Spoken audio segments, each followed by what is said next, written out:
Ես այս խաղում չեմ հասկանում խա Արախոյն մսել Ասնովա, որտեվ այս խաղում, քանի որ մենք չունենք Պետրի, որ տրավմա է ստացել, մեզ պետք էր կոնտրոլ։ Էրիկ Գարսիան այդ կոնտրոլը կարողանում է տա, ինչքան ինքը պաշտպանությունը մի քիչ վատ է, բայց ինքը այդ կոնտրոլը կարող է տա։ Իսկ Արախոն ավելի շատ оборонительный պլանի խաղացող է, պետքա տենց ուժեղ ու հաստ սենց, այսինքն բան հարցակողների դեմ խաղա, իսկ Չելսին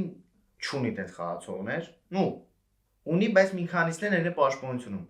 Դրա համար իմ կարծիքով ավելի ճիշտ քլներ, որ խաղար Էրիկ Գարսիան ու Դանի Օլմոն ու Ռեշվարդը են ինվալիդ լավ, եկեք նինադեն։ Իհարկե Ատլետիկի հետ խաղը մի քիչ ֆլիկի աչքերի դիմացը դարավ տուման, ինչքան էս ինվալիդը որ ձախից այսօր խաղաց ինվալիդ է իրականում։ Откровенно սենց ասենք, որ խաղը